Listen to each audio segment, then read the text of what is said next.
close the book. The Volkanovski era is over. We hate to see this happen time and time again. If you watch the UFC long enough, if you watch MMA long enough, your favorite heroes in this space will often become dethroned right in front of your eyes. You want them to go forever. You want a million title defenses. It doesn't happen because the new generation is here and it constantly will grow and evolve this sport.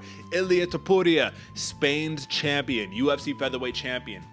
Folks, a lot of madness went down at UFC 298. We're here to break it down as always. Welcome back to another episode of the Bloody Water Podcast. My name is Derick G, your host, and bringing it in with me is your co-host, the Santa Fe bomber, the New Mexico native, AJ. First question, important question. Volkanovski, does he get an immediate rematch? 2 knockout losses back-to-back, 2 different weight classes, but the man has been very dominant at featherweight. Does he get an immediate rematch? Man, I hope so, Derek, but there's something telling me he's not going to. It seems like it's a turning of the tide, a passing of the guard. Hopefully Uncle Dana gives him something nice, but I don't think so, Derek. Oh, I'll say he definitely demanded it, right? So when it comes down to it, he says, hey, listen, I've been a company man. I stepped in on short notice. I want the rematch. Y'all give me the rematch. Question is, hot take before we jump into, of course, all the breakdown and all that good stuff. Is the outcome any different in a rematch? Man, we saw the last rematch Volk got against Islam Makhachev. It ended worse. I don't think the outcome's any different in this one. I'll just say there's some stats that we're going to go over a little bit later that kind of play into your claim right there. But in the grand scheme of things, again, a new generation, a new era. Ilia Topuria is your champion, folks. But that's not all we're here to talk about today. Again, take a look at the scoreboard below. We have a changing, of course, I guess you could say right here, 17-8 for me, 13-12 for my man AJ. We're going to jump into all of the betting recap, right? We don't do any victory laps yet, AJ. You know, it's way too early in the year. This is just simply a number update, right? But we're going to talk about all the bets that we placed. We're going to talk about the parlays. We're going to talk about the props, and we're going to show you how we did. So without any further ado, AJ, let's jump into it. All right. So we got the UFC 298 bet sheet right here. My man, you got to see a lot of gold right here. And while we were kind of talking, when the mics were still cold off camera, you mentioned, hey man, I picked the wrong underdog this time around. And I mean, in the grand scheme of things, it was a good bet. I was sweating it for sure. Henry Cejudo, let's talk about that for one moment right there, man.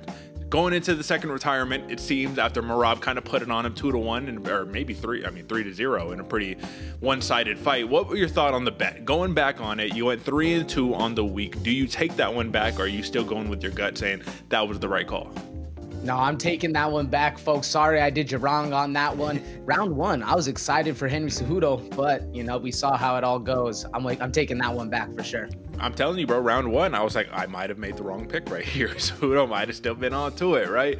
But aside from that, we had a lot of favorites, right? The only dog that cashed on this entire card was Ilia Topuria. So we hit on Fluffy Hernandez. We told you guys, give the man some respect, right? We hit on Dvalishvili, all the consensus stuff that we should probably just jump straight into, right? So yeah, again, Fluffy Hernandez, Ian Machado Gary, Robert Whittaker, and Alexander Volkanovski was the parlay buster. AJ, that's one thing that I was going to actually wanted to kind of make a segment potentially, is like, who's the parlay buster? We know there's always one, and I thought that it was going to be Robert Whittaker. I'm not gonna lie.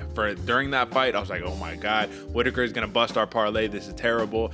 Out of what you've seen from an Alexander Volkanovski, 35 years old, heading into this aspect of his career, do you think that he can be relied upon as that lock? We had him as a decision lock for many, many years. The guy who we know, cash money, heavy, minus 200, minus 300, he gets the job done every time. Is he no longer that reliable? Not in my mind, Derek. Not in my mind anymore. I mean, for a long time, like you said, and even up to this fight, I felt like Volk was a lock. It was basically an iron chin. He gets unlucky. It seems like luck might have fallen twice, but he needs a little more to get back in those good graces, if you will.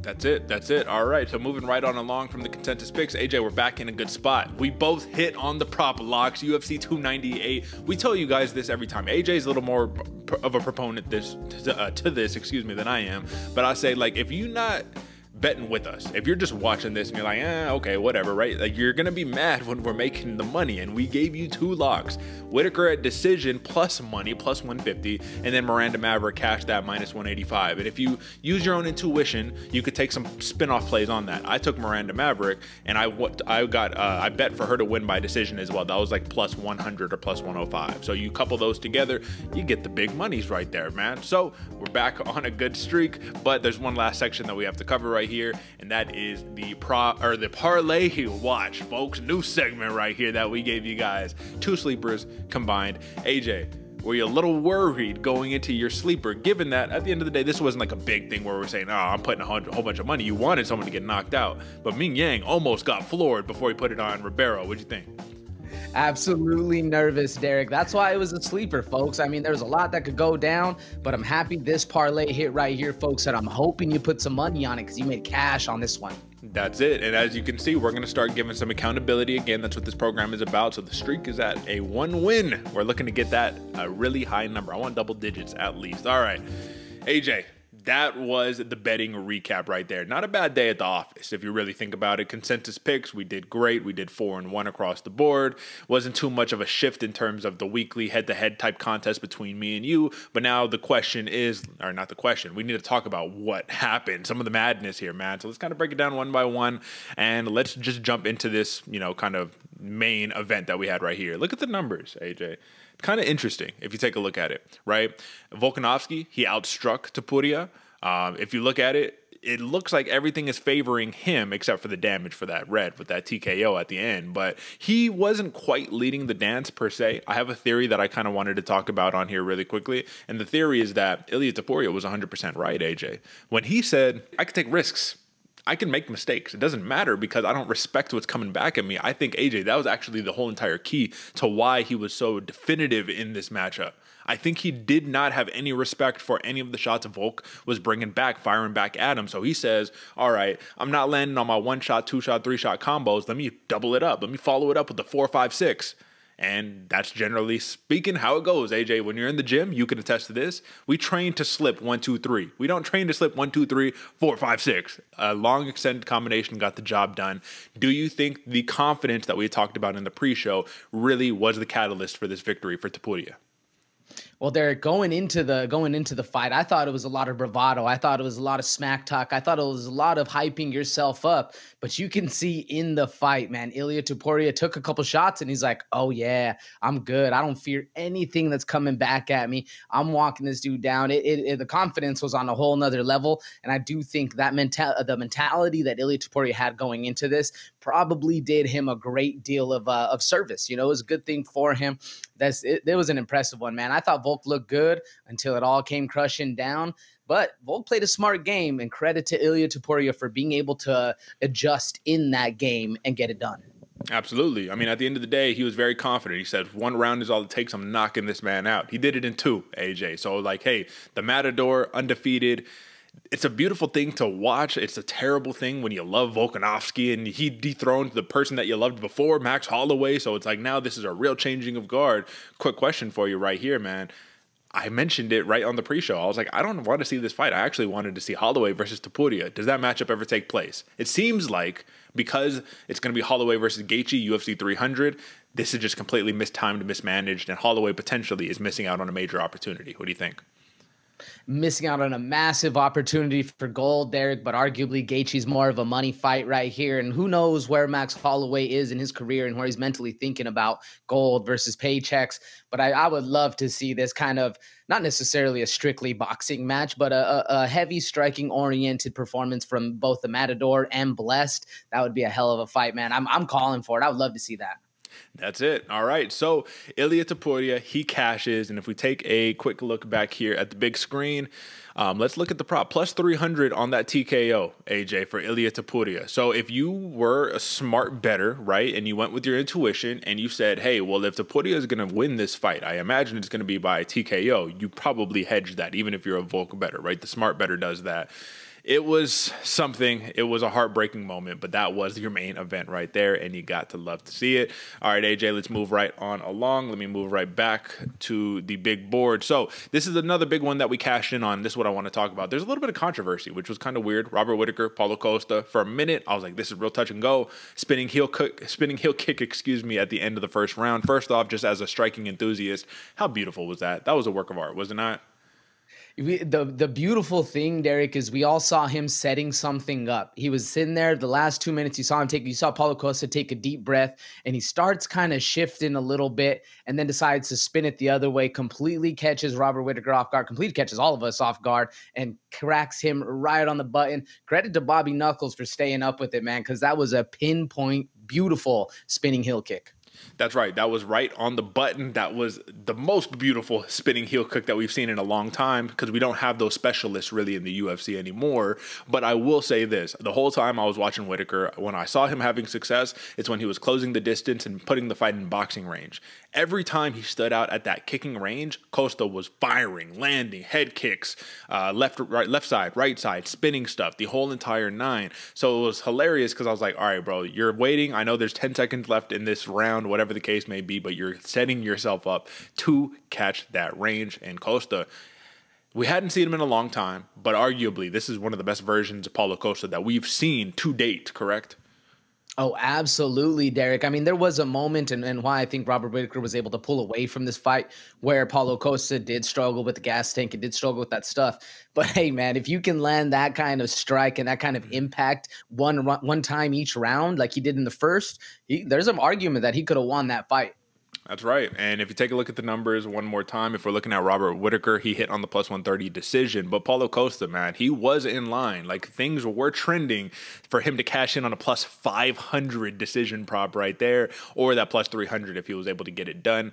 Okay, I know that I was heavy on the decision. That was my prop lock. But were you ever really, like, intrigued for that plus 300 TKO for Whittaker? For Whittaker, Derick, I mean, it is an intriguing guess, but did I see it likely playing out? No, and not even in the fight, really. Man, Paulo Costa, you got to give him credit, because this dude is granite and was eating those strikes. Sure, they weren't like 4, 5, and 6 strikes like we were talking about in the last fight, but the 1s and 2s and even the 3s that Bobby Knuckles was throwing, they were landing, and Paulo Costa looked good. That's right, man. I will say, too, there's a genetic thing that goes on. I think the durability of the skin. Whittaker is all cut up from a couple of shots from that heel kick, especially like right there on the cheek. And then Costa took all the shots and looked like virtually no damage. But if you look at it, I mean, he was the one getting pieced up. So big win, Robert Whittaker.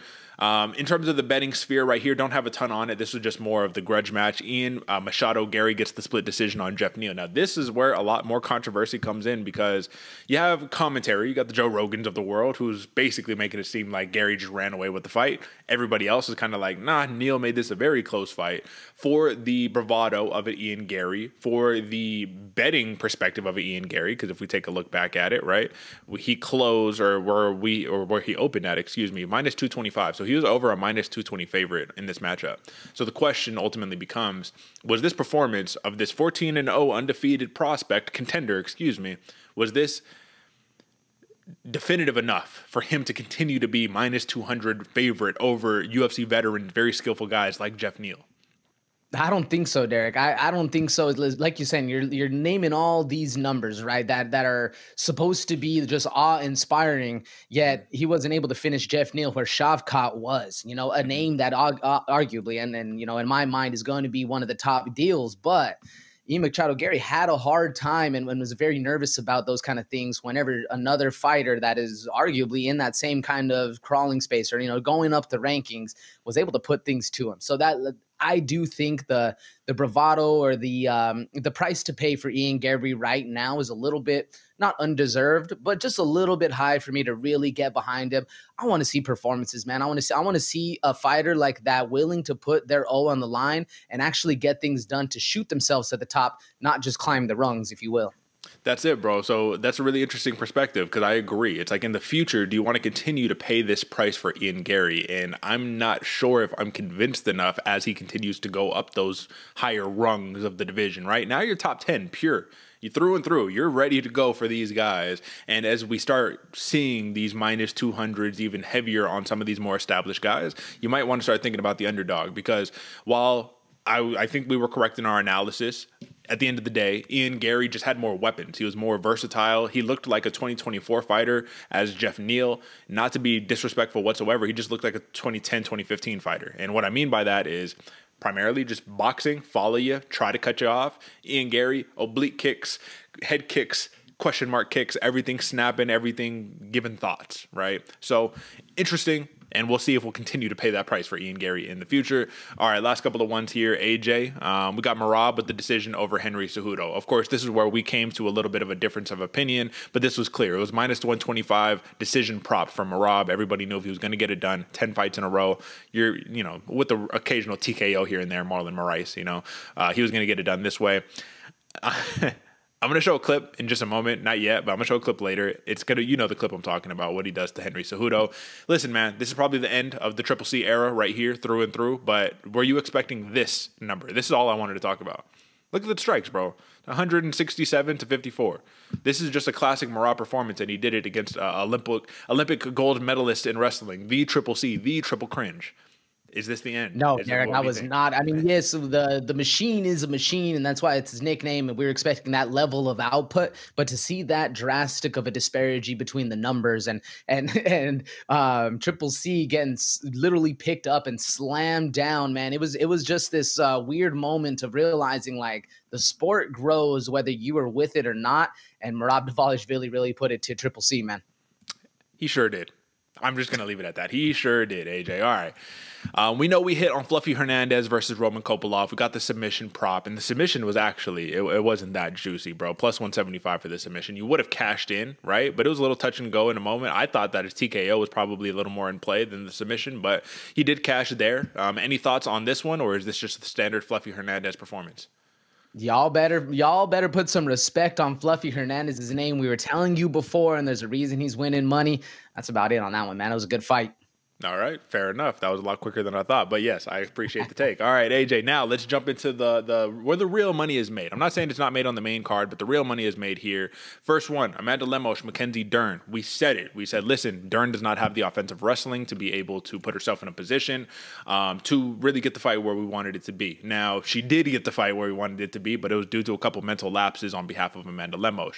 This is where I got to be transparent with you guys right here. I lost my bet on Amanda Lemos because instead of being smart and just betting for Lemos, I bet on the TKO. I was really confident, thought she was going to get out of there. AJ, if there was any other referee than Mark Goddard, right? I believe it was Mark Goddard. If there's any other referee out there, that fight would have been called, correct? When you 100%. When you get hit, AJ, and you cover your face and you just fall onto your back, that should be like an immediate fight is over, right? Oh, 100%, Derek. It's hard to cut you off because that's how drastic it was. She got slumped and then went back down and just covered up. When you go fetal position, that is your brain telling you, I don't want to fight anymore. If it was any other referee, yes, no, that fight would have been called and you would have hit on that prop bet. But we did not. However, we also hedged because the other outcome was over 2.5 on a women's MMA bout, which we know, cash money, cash it in. So, of course, folks, you got to play accordingly. We lost on the TKO. We hit on the over 2.5 round. So there is a victory to be had there. And just like in a nutshell, man, Mackenzie Dern, bro, are we looking at... I think that we've just kind of hit a glass ceiling per se, and not to be even metaphorical with glass ceiling, but just a metaphorical ceiling in terms of like what she can do. Until her camp can make her focus specifically on cleaning up her striking and offensive wrestling, I think that she's going to stay in this realm of, I don't know, 10-ish, right? You want to stay around 8 to 10. I think that's Mackenzie Dern in the women's strawweight division. What do you think? Yeah, Derek, I was trying to think of a way at which we could break that glass ceiling for Mackenzie Dern. Do you just have her go into the amateur boxing scene and really put the ones and twos in, or do you have her go to somewhere, fight ready and just really working takedowns and takedowns and takedowns? I think there's multiple things that Mackenzie Dern can do, but having that ability or having that, kind of mental change in your own mind when the chaos starts happening in the ring, that's going to be the big question for me. I'll tell you, this is what we do. It's very simple, right? You build her entire game around her jiu-jitsu. Instead of trying to make her a boxer, instead of trying to just get her on the feet and just reckless abandon, move forward, everything is a setup for a takedown. Everything's a setup for a trip. Everything is a setup to not pull guard, because even though she was doing that, she had some good sweeps. Amanda Lemos really allowed herself to get swept with the same very basic like scissor sweep twice in the fight. It was kind of bizarre. But yeah, I think that they just got to build the game all around setting up the takedown, getting her to the ground. Because once she's there, that's her world, bro. And we saw it. She couldn't get Lemos out of there, which is concerning because the finishing abilities of Mackenzie Dern were on a much higher level before she started reaching these top fighters, you know what I mean? But listen, we got what we got right there. All right, moving on along down the ladder. Rinya Nakamura versus Carlos Vera. We have a Ryan Hall prodigy right here. A lot of leg lock attempts. This was an interesting one to cash in. If you liked Rinya Nakamura, I wasn't willing to pay the price, AJ. The price was about minus 1,400 for Rinya Nakamura, just a straight money line. But if you were able to get him in on a decision, I think the decision was about 110, 150 or something like that, plus money, right? So you hit on Rinya Nakamura if you went there. We already talked about the sleepers. Beautiful fight. Josh Quinlan, Danny Barlow. Oban Elliott versus Val Woodburn, man. That was a back and forth one. That was a pretty interesting one. Did you think Val was going to be able to get the TKO on that one? In round one, absolutely, Derek. I was shocked, absolutely shocked when he took basically a baseball bat to the head and didn't blink, didn't even sweat, didn't cringe at all when it was coming. He just ate it and started firing back. I thought Val was going to get him out of there. I thought I was watching Yoel Romero right there, bro. I was like, what did I just witness? He is a hammer, but look at the differential. 30 strikes that he landed versus 136. So big differential right there. And then finally, Miranda Maverick gets the job done. We already spoke about this one. So lock it, prop lock for the Maverick right there. You got in either at a decision or on a pure money line. You came up. So with that being said, folks, that is your prop recap for everything. Betting recap all on UFC 298. We hope you cashed in with us because if you did, it's clear you made some money. There's nothing else to say, though. The action speaks for itself. But now we're going to do things a little bit different if you haven't already noticed. It's not the traditional post show that we're doing. This time, we're taking a little bit of a switch, and we want to hit a little bit of news and notes here, AJ. So what I'm going to do is I'm going to bring up the big screen, and we got some things that we want to talk about. UFC 298 related, then we'll shift into some more other things to close out the show before we get into a ranking review. So without any further ado, AJ, let me just pull it up. All right, first thing that I want to start with. Josh Quinlan, man, my sleeper. When I say they're sleepers for you guys, it's because I'm looking to deliver. This one was a slow burn. You had to wait until the third round for things to really heat up. There's going to be a little sound playing here, AJ, but just...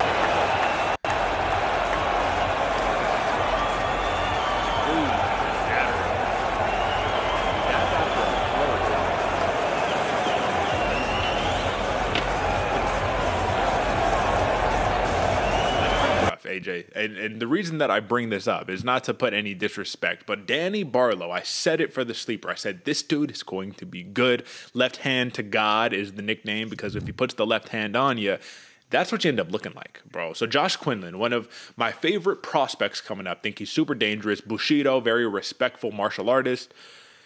But if you can't close the range and you can't close the distance, you're going to get pieced up. Danny Barlow, this dude's going to be good, yeah? Absolutely, Derek. I mean, folks, go look at it. Like you said, left hand of God. You see Quinlan's right eye completely shut, left eye almost shut as well. This was wild, man, because even the announcers were calling for it. They're like, both of his eyes are basically closed. You better get some head movement or a way to get in there and not eat any more lumps from Danny Barlow. And you know what's terrible, AJ? The terrible thing about it, it's not terrible. It's terrible because this only happened because his coaches told him, you're losing this fight. You have to knock him out. So the moment he opened himself up to say, all right, it felt to me the equivalent of Korean Zombie against Holloway, where he says, someone's going to get knocked out. I'm going to get knocked out or you're going to get knocked out. But as soon as he opened himself up, that was the 3-piece and a soda right there from Danny Barlow, man. That was a brutal look right there. All right, so we all know the story. Junior Tafa steps in 1 day notice for his brother, Justin Tafa, because he was out with a knee injury. He fights Rogerio de Lima, Marcos Rogerio de Lima, and then this is really the thing that we got to look up, man. So let's bring us on over to the Twitter sphere, to the X sphere.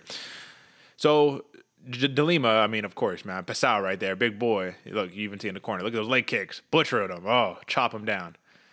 It doesn't look that bad, right? But you know that hurts, AJ. I've never experienced it. I'm not going to lie to you guys. I've never been kicked in my calf. When I was growing up, we would kick each other in the thighs because that's what was the modern mixed martial arts conventional approach, right? I've never felt the calf kick. But when you got a 260-pound, 265-pound man putting it on your calf that way, yeah, you can only take so many of them. Question that we have here.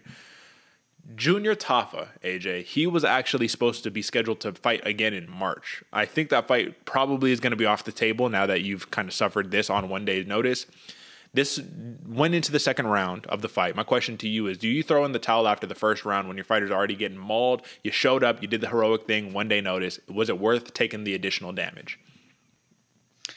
I would throw in the towel at the end of round 1, Derick. When we saw Rogerio de Lima just absolutely crack the leg of Justin Toff, or Junior Toff, excuse me, you saw him step back a little, kind of limp and bounce, and realize, hey, my left leg does not work. That's when the round 1 ends. And as a good coach, because you know you got a fight coming up, don't put your fighter in any more danger, man. It is what it is. You came in, you did a 1 day short notice. Yeah, you got a paycheck, but you have another paycheck that we can get a bonus on coming up. Should be looking to the future, but I mean, this is crazy, Derick. The only thing closest to a legitimate calf kick that I ever take is when you both throw in kicks and you kind of catch each other's shin, and that hurts like a son of a gun. But if you look at the bruising that in both of these leg kick finishes, this one and what was the other one? I forget at the moment. But whenever you're catching those leg kicks with that bruising, you know, man, that's going deep into that muscle. You can't lift your leg. This is wild. This was nasty right here. And then again, you love the pride, the bravado, the ego, the machismo, right? But I mean, live to fight another day. You know what I mean? Big win by Rogerio de Lima. And then I guess the last thing on here, AJ, I was just kind of thinking to myself, I was like, most conventional logical approach, right? It's like, all right, I want to take the easiest path to victory. I could take him down and just smash him, right? Because takedown defense isn't much, but I have to close the distance, and that might be hard. Instead, he's a boxer. He's got big hands, big power. Let me just take out that lead tire. So now, if you can't move, you can't really sit down on your shots. I just thought that was a masterful performance. So shout out to Pascal. All right, what do we got next? Oh, I just had to show this just because, man. So thrill and agony, bro. Let's get a zoomed in picture right here. Fluffy Hernandez. This is going to be the look right here, not only of a Fluffy Hernandez just being discounted time and time again and just showing up the doubter saying like, why do y'all think that these dudes can beat me? You better be able to grapple, because if you can't, it's going to be a long night at the office. And then number 2, man, look at who he's doing this to. This is Roman Kopylov. We knew that the submission was going to be there. We knew the grappling was going to be there. Gas him out and break him, right? That's the Fluffy Hernandez style. But I think that this is a seriously impressive victory right here that should definitely catapult Anthony Hernandez, even though, you know, he's already in the rankings. This puts massive respect on his name. This gets him more points in the odds makers' mindset for the next fight. What do you think? 100%, Derick. This, and I kind of like this. I don't want to call it a villain arc that Fluffy Hernandez has taken, but I do feel like he sees himself as unrespected. So now, even in the last fight, man, you see him showboating, you see him putting out the tongue, you see him in this one smiling as he's choking out Roman Kopylov. I like this new form of a brasher Fluffy Hernandez. Hopefully, this brings a lot more checks to him. That's right. And this is just like, bro, if I was him, I'm getting this picture framed and I'm putting this in the crib. And I'm like, yo, this is what we do. The video is even better, but the picture will have to do for now. Thrill and agony right there. You got to love to see it. All right, man, let's talk about it. The Volk era comes to the end. AJ, you know when I figured out when Volkanovski was going to lose? The moment I saw this. Bro. Zuckerberg, what is he doing? They won't even trust him with the slips, bro. They're like, nah, don't touch those. Leave that alone. Yo, hold on. Sorry, I got to play this back. Play it again. I'm going to do it with no sound. Zuckerberg over here doing a thing, right? Living his best life. First off, bro. Sorry, hold on. I'm gonna pause and I'm gonna keep going, right? This man is living he don't know what to do with himself. This got all the money in the world. My man got billions of dollars, whatever, right? But they say it. There's some things that you can have all the money in the world, but you just don't have. And this is one of those experiences, right? So he's live in a greatest featherweight that's ever done it, aside from Jose Aldo, right? He's live in his corner, trying to let me hold the slips. Nope. Oh, okay. How about the shirt? Nah. Oh, okay. I'm just happy to be here, bro. I'm just happy to be here. Listen, man, when you saw this, you cannot lie to me. You cannot lie to me and say, oh, yeah, Volk's going to win this. You had to have had second thoughts the moment you saw Zuckerberg in the corner. Craig Jones deserves to be there. Why the hell is Zuckerberg there? AJ, give me your thoughts. This is one of those ones, Derick, where it seems like the fighter's trying to get clout, trying to get a little notoriety. Maybe Zuckerberg threw him a paycheck to have him walk down in the to the ring, but no, like it makes zero sense to me. It has nothing, has no outcome, and probably more of a distraction than anything. I was just happy to see Zuckerberg looking like a robot again, trying to figure out what's going on, because those memes are endless. Bro, look at that. Just happy to be there, man. I could watch this like all day long. I'm just here. Let me hold something, please. Let me get the slips. The shirt? No. Okay. All right. We good. All right, bro. Listen, I thought that was hilarious. All love to Zuckerberg. I guess Dana White actually said it on the post-fight presser. He says that Volk actually asked Zuckerberg to be a part of it, which then makes me think, why? You know, I know that they've done the training thing together because Zuckerberg is into MMA and stuff, but why? You know, all right. What we don't want to see. I don't even need to see the follow-up shots, bro. I'm just showing this really quickly because Ilia Topuria is a bad man. Hold on, sorry. Why is my video not? Oh, it's buffering. No, that's the last thing that you want. Look, that's how disrespectful it is. Even Twitter is like, sorry, bro, we can't let you keep replaying this one. So we're going to pause it for now. You guys saw it the first time. Yeah, it was just a crazy angle, man, of the knockout. Topuria carries that massive power, and one thing, images that precede unfortunate events, Zuckerberg, bro. I'm telling you, it all started right there with Zuckerberg. Interesting stat right here. UFC fighters aged 35 and older fall to 1 in 22 in men's weight classes, 170 pounds and below in championship bouts. AJ, we need to discuss this. So sometimes you do need to look at historical trends, and this was everything that I was hearing coming into it. I'm thinking 35 years old, Alexander Volkanovski. AJ, actually, let me tie this in. You know, one of the main reasons why I bet on Merab versus Henry Cejudo. Let me ask you, do you know why I was leaning towards Merab so much? Gas tank and pressure? Yes, that's the obvious answers, right? But the real answer is, on top of that, I was thinking to myself, Henry Cejudo retires in his prime, comes back, he's 35-ish years old, like he's in that same kind of range. A bantamweight, 135 pounds. Those are the weight classes where the things that go first are the things that got you there. It's the speed, it's the agility, it's the durability, it's the ability to just kind of maneuver properly, right? All that goes. In the heavier weight classes, you could stick around much longer, right? Because that power is the last thing to leave. But if your speed, if your reaction time, if your dips and feints, if it all kind of starts muddying up a little bit, takedown defense starts going, start getting put on your shoulder, you're an Olympic gold medal wrestler, you know what I mean? I was like, you know what? I don't like it just doesn't feel good. 35 years old, bantamweight, I don't know, right? Now, why I didn't take the same exact methodology and say, all right, well, featherweight, just one division up, maybe we should think the same thing, is because of the track record of Volkanovski. We felt that arguably he had done enough. He deserves the respect. We still bet on him because he was very similar to, let me think, who's another person? Nunez was that way for a long time, right? Can you think of anybody else off the top of your head where we were like, every time that we see them, that's cash, right? Izzy would be the only one, and then now lately. Yeah, right? So we were like, he deserves respect. They keep doing it. Keep proving us wrong, right? Now, or Usman, that was the other one. Usman, before he wasn't, right? So all that being said, do you have any other thoughts on this statistic right here? And should we start paying more attention to this and betting closer to this thought process? Oh, I absolutely think we should pay more attention to that. It's hard to deny 1 versus 22. I mean, the gap between those is so huge. That is not something you can ignore. It is interesting that it's at 170. So you still got, what, you got 185, 205, 265? That's interesting. Yeah. And I mean, it makes sense, right? Because that's what I say. You get to the larger weight classes, you just got a lot of more room for error. You can stick around a lot older. You got heavyweights that are 40 plus years old still doing it. You know what I mean? Look at Glover, right? 205, right? All right, man. So that's all your UFC 298 coverage right there. Let's move right on along to some future coverage, and then we'll jump into a ranking review.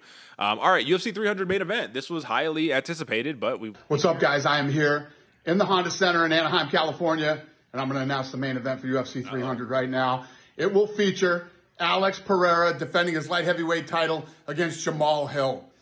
Alex Pereira is the first fighter to become a champion in both the middleweight and light heavyweight divisions of the UFC. It took him the shortest period of time in the history of the organization to win his middleweight title, and it took him the fewest number of bouts to win a championship in a second weight class. He is an all-action striker with incredible power, and 7 of his 9 MMA wins have come by knockout. All right, I think we get it, right? I'm not going to lie to you. I did not watch that entire clip. I just saw the first part. We need to explain who Poatan is? Like, we get it, right? The man got some knockouts, right? Listen, this is Jamal Hill versus Alex Pereira for the UFC 300 main event for the light heavyweight championship right here. I'm excited. I was wondering, who's it going to be? Is it going to be Connor Chandler? Is it going to be Izzy versus Duplessis? Who's it going to be? I mean, are you excited to know that this is the main event? This is a super stacked UFC 300 card, or did you think that this was a little left on the bone? Not to be rude, Derek, I would say this felt a little left on the bone, especially because neither fighter right now, both Poatan or Sweet Dreams Hill, are in the media presence, right? There's nobody clamoring for their names to be called. Yeah, but don't get me wrong. I'm very excited to see the fight. And folks, don't sleep on Jamal Hill because he does have a very big shot to win this fight. But no, I was expecting kind of a bigger name, a bigger drum up, some kind of grandiose gesture from UFC gods to drop down on 300. But it's going to be a good fight regardless, and I'm super excited. Like I said, don't sleep on Sweet Dreams. Yeah, you can't sleep on it. It's going to be a banger matchup right here. I just think it's interesting that they're pushing so quickly for Poatan to say, hey, defend that belt, bro. Let's go. It's time, chop, chop. You know, it's like, oh, all right. It's a couple pay-per-views away, right? Still got $299 before that one. But it's interesting because you got a dude. You got a dude in Jamal Hill who never lost his belt. That's the tough part, right? So it's like, all right, y'all were clamoring for this fight. He was already there's a lot of build up to this. So you know what? I think this is well executed. Let's actually do this really quickly here, AJ. Now that we got this one on here, we can actually take a look straight ahead to UFC 300 and let's see what this is shaping out to be. So this is not the full card. Yeah, this isn't the full card. So let's just kind of work off what we got, right? So what we know, main event, co-main event, Wei Li, Xiaonan. Then we got the BMF title. I think it's going to be 6 fights on the main event. That's what I saw in the graphic, right? So you're going to get Oliveira versus Sarukian. Oh, yeah, these two are going to round out the main card. So Prohashka versus Rakic, and then Kattar versus Sterling. So what's crazy is you have the last 3 title holders in this division, right? Light heavyweight, except Glover, right? But pretty much the last 3 title holders are all going to be fighting on the same card, which is going to be really interesting. Stacked card, man. I mean, if you had to rate this 1 to 10, you can't not give it a 10, right? I was going to say, like, man, yeah, 9, 10, you got Blessed, you got Gaethje, you got Charlie Olives coming back against a very game Sarukian. Like, there's a lot of Bo Nichols on the card. Like, there's a massive, geez, even New Mexico repping with Holly Holm coming in. No, I like this. And look at that bottom, folks. I just saw Bobby Green versus A10 Jim Miller. Old dudes going at it at the start of the card. This is going to be a blast to see. Let's not forget, man, Kayla Harrison making the UFC debut, long awaited right there, bro. So yeah, I think that this is definitely going to be a banger right there. But that is the breaking news for UFC 300. Really interesting tidbit right here. Dana White says Leon Edwards was offered 3 different opponents for the lead up to UFC 300. He accepted all 3, but of course they were just never quite been able to get it done. So my quick take on this one, my question to you is, it felt like Leon Edwards, he kind of got the short end of the stick, given that he's not a big personality, right? Not a big media presence guy. He dethroned the guy with the headshot dead when he was losing pretty much the entire fight, but he dethroned one of our favorites, Kamaru Usman, one of the best welterweights to do it. It feels like now he's starting to get the acclaim that he deserves because he seems like a very stand-up guy, like a guy that you'd be like, this is a good representative of our sport, all that good stuff. Do you think that he should now start getting some of that love that maybe he deserved all along? Do you think people will ever grow onto him? I mean, what do you think about Leon Edwards? I think it's all regional, Derek. I think he gets a massive amount of love from where he's from, but just coming over here, in America, in the media eyes and in the things that draw people to or draw eyes to the sport, it doesn't seem like Leon Edwards has kind of caught on to that wave yet. I mean, we see the massive growth of fame, I guess, if you want to call it that, for Sean Strickland. But those 2 games are completely different. Even with 3-piece Minnesota, Leon was on the opposite end on the receiving end of. We saw how much it propelled Jorge Masvidal. I just don't see Leon getting that same kind of respect. That's crazy, bro. Imagine you went from the 3-piece Minnesota guy before people even really knew him. He was still a stud then, but he was that guy that got beat up by Masvidal. Oh, okay, right, to champion, now highly respected. I mean, it's a beautiful thing to see. All right, man, last couple of notes to round us out. New news for UFC Atlantic City. So, of course, I think Sean Brady versus Luque was the fight. Brady pulls out. So now Aaron Blanchfield and Manon Fiorot are headlining Atlantic City. We have a co-main event where it looks like we have Vicente Luque against Joaquin Buckley, which is going to be a very fun matchup right here. Question to you, man. This is going to be a big, very important matchup. Blanchfield versus Fiorot. This is arguably going to be the winner of this is the title eliminator to fight the champion next, because I'm pretty sure Dana White, and I'm not sure, it's like you get why they're doing it, but I'm pretty sure that he's saying they're going to do a trilogy, Grasso, Shevchenko. So the division is just kind of being held up right now. These 2 are being forced to fight, and whoever wins gets that opportunity. 2 questions. 1, who wins the trilogy match, Grasso or Shevchenko? And then 2, who wins the title eliminator? The second question is easier for me to answer, Derek. I'm going Blanchfield. The first one, man. Shit, I want to say Grasso. It seems like MMA history is trending in that direction, right? Just kind of all the tried and true, the people who've been holding it down forever. Shevchenko showed cracks in the armor, and now it's starting to open up, you know? And I love Shevchenko, probably one of my favorite fighters of all time, right? But the reality is we might be looking at Alexa Grasso versus a Blanchfield or a Manon Fiorot. Who do you think Grasso has a better opportunity to defend her belt against, Grasso or Blanchfield? Or excuse me, Blanchfield or Fiorot?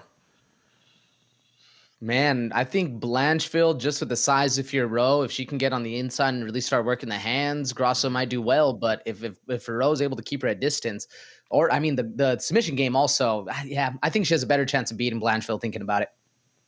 Yeah, it's tough, man. I see problems stylistically with both fighters, man. All three of these fighters can be champions, which is what you love to see. So big news for Atlantic City. And then last couple of notes here, man. Vanderlei Silva to be enshrined in the UFC Hall of Fame Pioneer Wing. Now, this is what dawned on me, man. There's a lot of people, AJ, who just started watching UFC like a couple years ago, like during COVID. Like they're like, this is the first time I'm tuning in, right? So there's legends that they just were never really accustomed to. The axe murderer, Vanderlei Silva. This is a staple. This is a pioneer. I mean, let's pop open the article, right? So this is what I thought was interesting, man. People don't respect him, but he's one of the true pioneers of the sport of MMA. Listen, man, legendary fights against Mirko Cro Cop, Chuck Liddell, Dan Henderson, Brian Stan, Rich Franklin. I mean, come on. Compiled 35-14-1 record over the course of his professional career. Began in 1996, age that's the year I was born, right? This is an OG right here. Unbeaten in 18 fights from 2000 to 2004. I mean, bro, listen, earned wins over Keith Jardine, again, Brian Stan, Bisping, Kung Lee, shout out, right? Rampage twice, Sakuraba, Dan Henderson. I mean, legend in pride right here. Silva holds the number of records, including most knockouts in Zuffa history, 19, most knockdowns in Zuffa history, 27, most wins in Pride history, 22, most knockouts in Pride history, 15, and most knockdowns in Pride history, 18. So the point is, folks, if you do not know who Vanderlei Silva is, or you're just like slightly kind of like aware, like peripherally aware, but you've never really seen his highlights or watched his fights, UFC Fight Pass, go sign up, right? Shout out. This is an endorsement for them, and watch some Vanderlei Silva fights. At this point, just go on YouTube. You'll watch all his Pride fights, all that good stuff, right? AJ, any thoughts for the pioneer who is Vanderlei Silva, the axe murderer, being inducted into the Hall of Fame?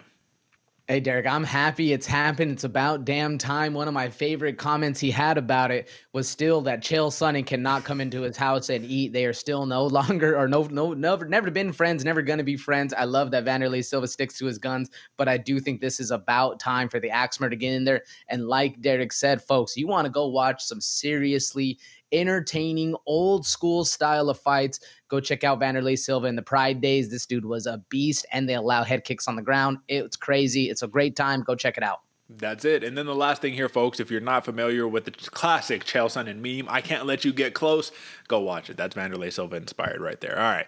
Last thing here, Kayla Harrison, we return. She unveils her plans for bantamweight weight cut at UFC 300. This was a really interesting article because when I was reading through it, ultimately, listen, man, she has been fighting at lightweight in the PFL, 155 pounds, man. We don't got that in the UFC. So a lot of people are like, all right, she's going to come in, fight at bantamweight. Can she even make the weight class? Can she do it, right? This is what she says. There's a misperception out there that I walk around at like 180 pounds or something. I've walked around at most of my MMA career at 165, 160 because I don't like cutting weight. I don't believe in it. Don't think it sends the right message to the kids. But the point is, she's ultimately continues to say, whole time I was in the PFL, I walked around at like 160, 165. I was not only usually the smaller fighter with less experience, I was getting in the cage with girls who were getting in there at 180, 175 pounds. First, AJ, any merit to these claims? Do you think that this is a true representation of what was actually going on? Because Kayla Harrison always looked like the much more massive fighter in most of the fights that she's been running through in the PFL. What do you think? Yeah, no, it seems that there's a little bit of a gamesmanship going on right there because when I met RDA back when he was trying to cut weight in training, this dude was able to cut that, 30, 40, 50 pounds, whatever the case is. They're stacked, Derek. So I can imagine it's the same thing for Kayla Harrison. If she's looking to cut 40 pounds, I don't think it's going to be a problem, but I do see her as the bigger girl, as the more stacked and jacked individual. I'm curious to see because that is a massive cut. And that didn't really make sense to me. I was like, so you walk around 160 and you're cutting 5 pounds to get to 155 pounds? I don't know. You know what I mean? Let's continue. She says, hey, listen, it's not going to be the case now. I'm going to be the bigger, stronger, faster. In a lot of cases, I believe the more experienced fighter. Well, she's fighting Holly Holm, so I don't know about that. But she says, I started off backwards, all that good stuff. The whole point is, listen, man, she says, I wouldn't have made the move to bantamweight if I didn't think I was going to be able to do it. We did a test cut. Everything was measured from my heart rate to my blood pressure, blood sugar. Here's my question, because the rest of this article is pretty inconsequential. My question to you here, AJ, is that when she does weigh in versus Holly Holm the first time, right? No second chances and all that good stuff. The first time, does she make weight? Does she make 135 pounds? I'm saying no. I'm saying no right off the bat. We'll see if it gets done, because if they're doing the thing that worries me about test cuts going into something is your body just gets more and more depleted. Yeah, it could have a state of I forget the word, where you find that balance in there, but that's hard on your body, man. That's real rough. We're gonna see if it's actually gonna happen. I don't think so though. Yeah, absolutely. And my prediction is that no, she doesn't make the weight, and if she does, she'll be severely depleted and get knocked out in a fight against Holly Holm, which is kind of surprising, because Holly Holm, though she is, boxer, knockout, all that good stuff, that's not the Holly Holm that we particularly see today. I just think compromised, if she can't get the fight to the ground, should be interesting. All right, folks, with that being said, hey, that was the whole news and notes rundown. That was pretty good. I like that segment, AJ. I think we're going to have to do that some more. Now, we have a quick take that we have to do. Don't have to. We choose to do. We choose things in life. We don't ever have to do anything. You always have a choice. And the choice that we're making is to hit the rankings review, baby. So let's talk about it, AJ. You know where we're going to be going. It's very clear. And this time, we're not even going to our own rankings. We're just going straight up to the UFC website. And we're going to discuss the newly minted division that is up for grabs, right? Everything is in flux now, man. There's no solidification anymore. Who's the only guy out of all of the divisions, AJ, who's actually holding it down right now? And the hard truth is, it's Jon Jones. Nobody wants to hear it, but that is the truth. He is the man that is holding down the championship. But let's talk about it, AJ. Featherweight. All the way in the far right corner right here. Volkanovski no longer champion. Ilia Topuria, number 3, jumps up to number 1. And you have some questions. Questions are, well, Max Holloway is going to be fighting up a weight class, so he is out of the picture for the time being. Yair says he will dismantle Ilia Topuria if given the opportunity, yet he was dismantled by Max Holloway, so I'm not quite sure. Or Alexander Volkanovski and Max Holloway, I'm pretty sure. So I'm not sure how that works. Ortega is actually fighting Rodriguez, so we'll see who... I mean, I don't even know. Does the winner of that fight, because that's what they're talking about, does the winner of that fight deserve to fight for the championship? I genuinely don't think so, Derek. I mean, there's so many other fighters that have done more and not gotten handled the way that both of those fighters have by the guys who lost to the guy now, the guy being Ilia. So it seems like there needs to be more shakeup here, or some new blood or something going on that really drives the MMA scene in this one. Here's the sad truth. There's only one guy that deserves to fight for the belt right now. It's this guy, Movsar Evloev, right? And Ilia already even said, he was like, listen, this dude's got 8 wins, 8 by decision, 4 of them split decision. He's like, I don't want to fight with that guy. You know what I mean? He's like, but if I have to, like, I will, right? But he's like, that's not exciting. Like, what do you think I'm going to do to that guy? I'm going to knock him out. Like, come on. Everybody else on this list, bro, very inconsequential, right? Like I said, worst possible time for Max Holloway to decide, let me go up to the UFC 300. He should say, I'm out of that bout, bro. Give me the fight against Ilia next. Like, let's do it, right? But they are also saying if they're going to do a rematch, it will be Volkanovski versus Topuria in Spain, and they'll do it there. Again, let's revisit. I'm sorry. One more time. Rematch? You just got stiffed, bro. You got stiffed in the second round in not a super competitive fight. Rematch? Immediate? No, not one bit. Not for me. Like you said, you can't. Sure, if you get stiffed in the 4th or the 5th and it's just kind of unlucky, and because you've been doing so much damage in the first couple rounds, then I see it. Then I call him for it. But right now, man, you basically ran away from the dude and then got clipped and put to sleep. I don't see a rematch. Yeah. I don't either. Just so that I'm kind of in this new camp here, AJ. I'm kind of in the camp now that all my favorites have been dethroned. Like, let's just move on. Let's clean up all the divisions, man. Let's get some new life. Let's get some new blood. Look at that. If you would have did normally we did this. I think we did this last year, but a prediction of like how many titles are going to be changing hands, right? Bro, look at it. Pantoja, O'Malley, Topuria. You got Makhachev, of course, Leon, Duplessis, Pereira. And then, like I said, bro, tried and true, John Jones, only dude who's outlasted everybody, man. So with that being said, it looks like Movsar is probably going to be the clear choice to be in that string of next fighters fighting for that championship. Only other thing that I could think of is Aljamain Sterling now trying to get himself, because he's going to be fighting Calvin Kattar, get himself in that mix and say, hey, what's up, 145, I'm a former champ. Let's see what we can do. What do you like between Topuria and Sterling? Who do you think gets that one done? Topuria and Sterling. Man, it's hard not to bet on Aljo with the grappling and the length and the way he's able to control things. Until I see a chink in Ilia's armor, though, man, this guy looks slick. I'm going Ilia with this one. Yeah, the way that Sean O'Malley was able to snipe him, I imagine Topuria, once he gets his hands on him. Topuria, larger guy, come on, bigger power, come on. All right, folks, well, with that being said, we made it to another outro. That's your UFC 298 post-show. Lots of madness.